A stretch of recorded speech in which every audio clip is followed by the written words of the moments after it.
But listen, first of all, I have to say I'm very sad again to be faced with such allegations. It is not the first time, so we know how to react now. And the matter is that we want now to have evidences, and we have already started to ask for these evidences. And once we have the evidences, then we can decide where we go.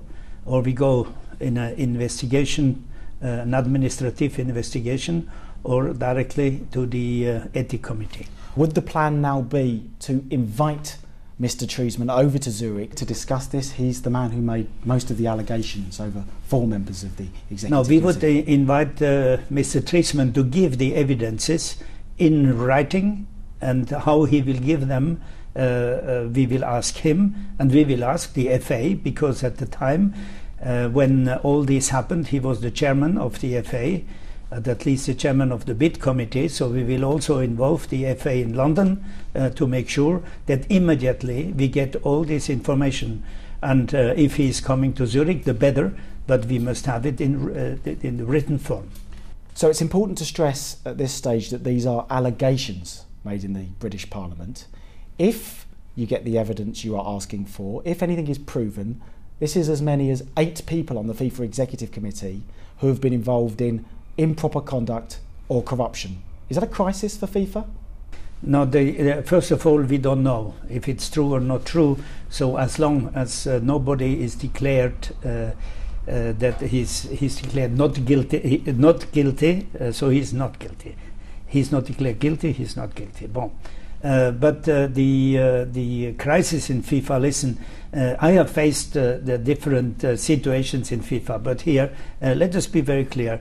Let's take some time to do it, but we have to do it very fast because we have just a Congress to come, and we have to deal with this matter before the Congress. We cannot just say kick it out of the mind of FIFA and we will deal after the Congress. No, we have to do it now, immediately. We have exactly 3 weeks to do so, so we must accelerate the movement in the good or in the bad.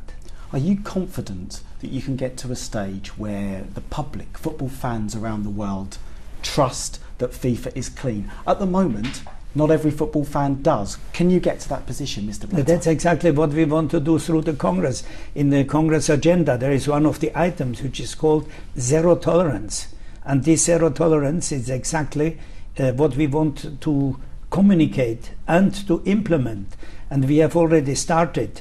You remember that a few days ago we have made a contract with Interpol to help us to go against another, let's say, vice in FIFA or in football, which is match fixing or illegal betting. This is all part of corruption situation, and also with then we will reinforce corporate governance and compliance. And this will give more power to our ethics committee. This is all in the Congress, and I have prepared all that. So now I'm in a time and a time limit here to deal with this matter. But we have to deal it, and we will do it. And I said at the press conference yesterday in Zurich, I said we have to do it, and I'll be there. I'll be the president, and I have to act now. So you will act. You said that you would act immediately when there's evidence. The next step must be that you must receive this evidence. Absolutely. Once we have the evidence, then we will immediately inform what will happen. We will also say the steps we are going to do now, and then we have to move. We have to move because we have the fans around the world. And we have the whole football family, and from time to time they are affected. And if today, even in the Swiss newspapers, in the very conservative Swiss newspaper, headlines by saying against FIFA, they speak about corruption, yes or no. And this is not good. It's not good also for our 350 team players or employees in FIFA. When they open the local newspaper and they say again and again and again. So we have to stop it, and it's now time to stop it. And the last thing on this is that so many of these allegations have come from the media in Britain. What do you feel about the media in Britain? Do you feel that this is a relationship with them that you can repair, or are you resigned to the fact that there are constantly stories and allegations that will be made in Britain? But in Britain, you have to say also that in Britain all the international agencies are also located in Britain, but the British media, especially the printed press, is very important. And they are very much attached to football and to the World Cup and to the bid. And the only thing what we regret, why only now? Why they haven't disclosed this earlier? So then we would have more time to deal with that. And why they have waited so long, I don't know. This we must now identify by investigation why it's only coming now. You talk about timing. There was an element of surprise to the allegations that came out from the British Parliament this week at a time for you that's really important for you personally, because you have a presidential campaign. That campaign appeared to have been going very well, particularly in the last week or two, where you've got vital support from CONCACAF, vital support from Europe and UEFA. Yeah, okay, but I would say this is a matter which has nothing to do finally with my campaign, because I'm still the president and I'm business as usual, but I would like to have other business than this business. It's really not like usual. This is unusual, but naturally it affects all the preparation to the Congress, first of all. The campaign, I don't know what will be the impact on the campaign. I even read this morning that one of the members of this parliamentary group, said a lady, she said we shall keep on hold the Congress of FIFA or the elections in FIFA now. FIFA has the Congress, FIFA has an elective Congress. We are going to this elective Congress. Whatever will happen before with the members, they are actually somewhere in a situation where we have to find out if the allegations are true or not. But it does affect you personally, doesn't it? Because you are the boss, you are the man who is responsible. So actually this is something that's dominating your thoughts this week, when otherwise you might be thinking about making sure that you're re-elected.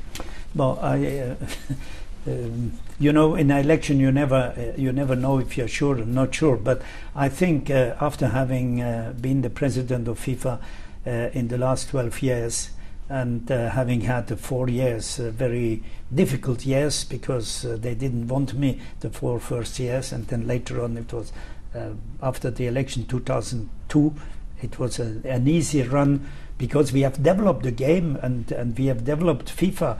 And I'm sure that the majority of the members of FIFA, they will not destroy the pyramid, because we have the pyramid which is there, where the national associations are the basis and FIFA is on the top.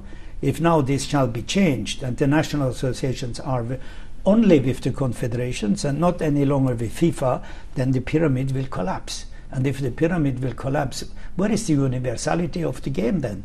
There's no more universality. So let's bring it together and let it as it is. So how important is the confirmation of support from key areas in the world from the last week or two? I mean, I'm thinking of UEFA and Europe. Is there truth that perhaps a long plan would be Mr. Blatter until 2015, Mr. Platini from 2015 onwards, and the dominance of Europe? Well, anyway, support of Europe is a welcome support, but that they support the president, but they also support the FIFA, how it is now. And I'm sure that Europe has a look in 4 years to have the presidency, with whom I cannot say it will be Mr. Platini or whoever. We don't know what the future will bring us. But anyway, Europe is eager to maintain the presidency of FIFA, I'm sure. What about Mr. Bin Hammam? Because he is someone who you have a long past with, plenty of support in other campaigns and elections through the years. Were you surprised that he challenged you this year, Mr. Blatter? Yeah, I'm surprised. I'm really surprised because he has repeatedly said he will never challenge me. He could challenge somebody else, but not me. But now here is the situation, and he's doing his campaign, and I am not doing my campaign. I am doing my duty as the FIFA president. But I'm very confident that at the end of the day, the Congress will decide. Mr. Blatter, please go on with the FIFA we have created together. Do you have any concern that you might lose this, that your long run as FIFA president might come to an end before you want it to? You've done it for so long. Well, listen, this is always a risk when you are in an elective Congress. It's a risk, and I have learned in FIFA, in football, and this is also my credo for football as a school of life. In the school of life, you learn to win, which is easy, but you learn also to lose. So this is not something that would be detrimental to me, but it would be detrimental to FIFA, because if FIFA will go to be radically changed, then I don't know where football is going in the future. You have a manifesto. You've made claims, in fact assurances of what you would do in another 4 years. What areas are important to you? I mean, the $1.2 billion surplus, you're going to use that how? No, it's the reserves is something there if the World Cup is not played. So the reserve, but we have nothing. When I came as president, we were at zero. So now 1.2 billion is not bad. The World Cup in Africa was a very good World Cup, so we could pay bonuses to the national association. This would be the same in Brazil, because I'm sure Brazil will be also a very positive World Cup. But I think it's not a question of money, because to give more money to the national associations, I think this is not a solution to enhance the quality of football. The quality of football is to make sure that our game is accepted in our society, that our game, which is based on discipline, respect, on this fighting spirit, but spirit of fair play, the school of life, will go into our society together with governmental authorities in education on one side and in health, in medical care on the other side. This is what we want to do, that to prepare a better future. For whom? For our youth, the youth of the world.